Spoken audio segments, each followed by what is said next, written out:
진단명 중에서 생리전 증후군이라는 것이 있습니다. 생리 전에 폭식을 한다든지 붓는다든지 피곤하다든지 두통을 호소한다든지 여러 가지 다양한 증상을 호소하십니다. 생리전 증후군도 호르몬과 관계가 있습니다. 그래서 여성은 초경을 시작하고 나서 30년 정도 규칙적인 생리를 하게 되죠. 그런데 사회의 발달로 평균 30년간 생리를 하는 이 사이클이 어떻게 변할지는 아무도 예측할 수가 없습니다. 그런데 이렇게 생리를 하면서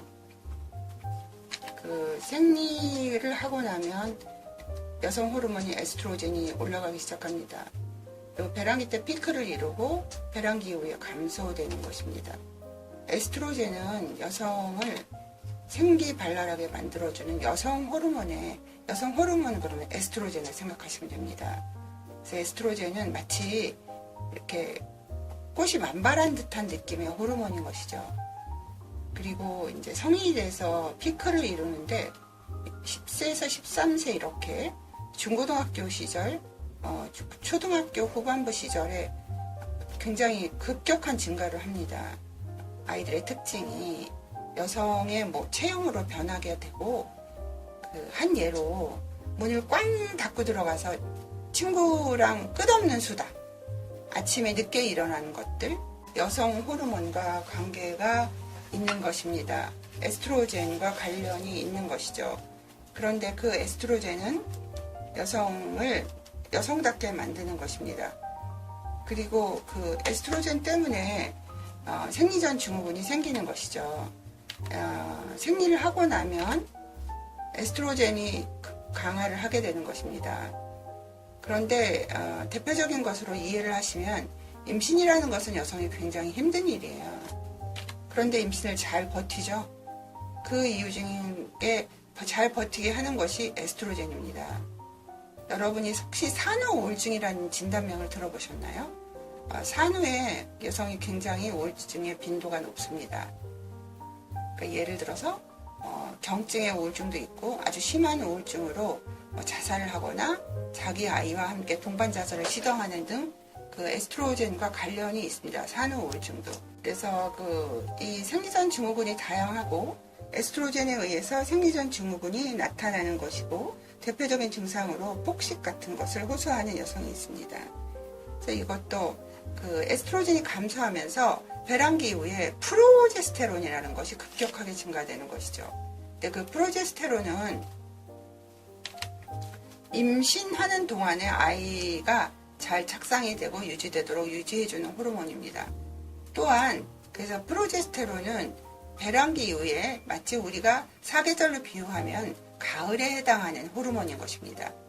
그래서 폐경기 전에 에스트로겐이 급격히 증가되고 이런 시절에는 분명히 프로제스테론의 견제가 우리 몸에서 분명히 필요합니다.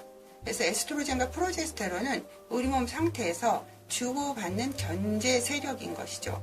그리고 우리 신체에서 분명히 같이 필요한 사항입니다. 그런데 이 생리전 증후군도 이 호르몬이 아주 중요한 역할을 하고 있다는 사실인 것입니다. 그래서 생리전 증후군의 치료에 대해서 말씀드리면 운동은 호르몬 조절을 아주 하는데 도움을 주는 것이죠. 그런데 유산소 운동보다는 좀 정적인 운동이 생리전 증후군에 많은 도움을 주고 있습니다. 과거에 우리가 헬스클럽이나 에어로빅 같은 게 한동안 굉장히 유행했잖아요. 지금은 주위를 다 보시면 요가나 필라테스가 유행하고 있습니다. 그래서 헬스장에서 기계들도 보면 굉장히 스트레칭 위주의 정적인 운동을 하게 되는 것이죠. 좀 과격한 운동, 막 다이나믹한 운동보다는 사회적인 현상과 우리의 수명이 연장됐을 여러 가지 상황과 굉장히 밀접한 관련이 있는 것입니다. 햇빛도 우리가 생리전 증후군에 굉장히 도움을 줍니다. 그런데 지금 미세먼지랄까 이런 것 때문에 햇빛을 쐬면서 바깥을 산책한다는 것은 또 하나의 우리에게 어떤 화학적인 문제를 던져줄 수가 있습니다. 그리고 이제 식사가 아주 중요합니다. 이런 통밀, 미네랄이 풍부한 과일, 견과류 등이 골고루 들어가야 되는 것입니다. 그래서 그 밀가루로 말하면 이렇게 하얗게 되지 않은 밀가루, 통곡물이 들어가야 되는 것이죠. 정제가 덜 돼. 그리고 식이섬유가 충분히 있어야 되고 과일과 채소들이 골고루 섭취돼야 하는 것입니다. 아주 생리전 증후군에서 대표적으로 나타나는 것이 탄수화물 위주의 폭식이죠. 먹을 것을 그냥 놓지 않아요. 그래서 그 생리전 증후군의 막 찐살이 계속 누적돼서 비만으로 연정되고 있습니다. 한 번 배가 고파지면 그 아주 극단적으로 비유를 하게 되면 마치 마약의 금단 증상 같이 되는 것입니다. 그래서 식사를 자주 하는 그룹이 비만의 확률도 적죠. 또한 그래 한 번 뭐 한 3일을 굶어버리면 굉장한 의지가 있지 않는 한 폭식으로 돌아갈 가능성이 큽니다. 그래서 정확한 시간에 식사를 좀 자주 6번 하는 것이 생리전 증후군을 훨씬 더 낮출 수가 있습니다. 소금, 설탕, 지방은 악순환을 만드는 것이에요. 그래서 이렇게 외국에 가면 커다란 그 음료수병에 감자칩 같은 거를 먹고 있잖아요. 감자칩이 굉장히 영어로 하면 salty하잖아요. 짜잖아요. 햄버거 하나랑 감자칩 하나 다 드시고 아주 커다란 물병의 음료수를 하나 드시는 것이에요. 이렇게 드시면 생리전 증후군은 훨씬 더 심해진다는 사실입니다.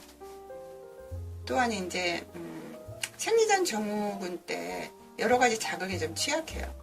그래서 피곤하기 때문에 카페인, 어떤 여성 같은 경우에는 그 알코올로 자기 어떤 피곤함을 달랠 수도 있어요. 그래서 카페인이나 술은 오히려 생리전 증후군을 악화시킬 수가 있습니다. 그 보조제들이 도움을 줄 수가 있습니다.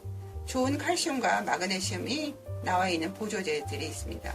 또한 비타민 B6는 우리 몸의 신경 전달에 아주 중요한 물질이에요.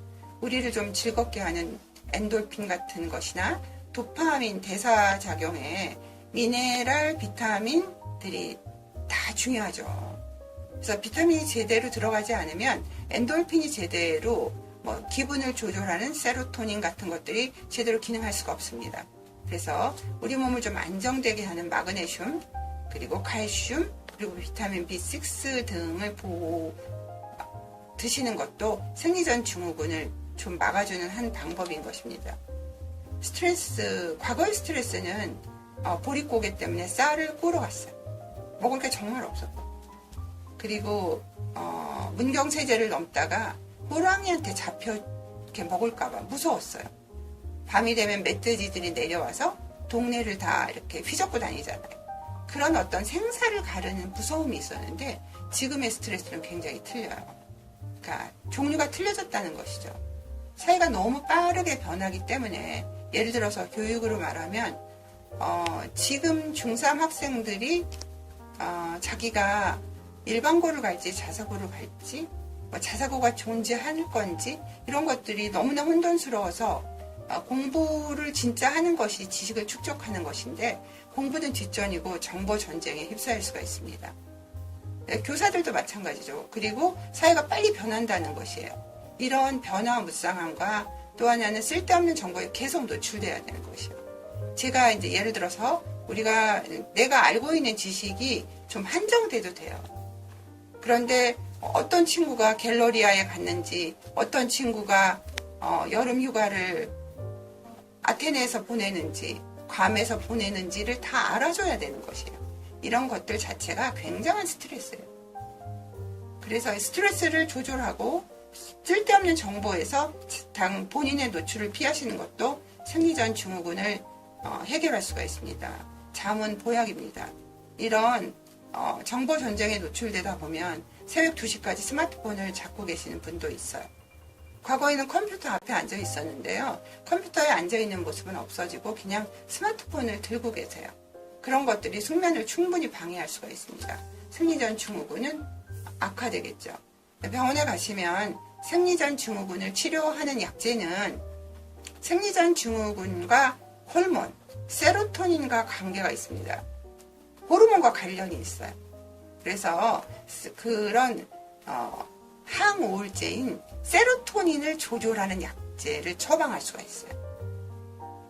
그래서 의사 선생님들이 약을 처방하는 것은 이 약을 의존해서 평생을 살아가게 만드는 것이 아니라 약과 더불어서 증상을 없앤 다음에 그 약을 서서히 끊어가는 것에 서로 도움을 드리는 것이죠.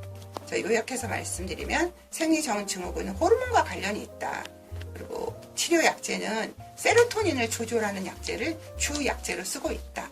그 외에 여러분의 일상생활에서 도움을 받을 수 있는 것은 운동, 식이 개선, 스트레스 조절, 숙면 이런 것들이 생리전 증후군에 다 같이 치료하는 데 도움을 줄 수 있다는 것을 말씀드리겠습니다. 감사합니다.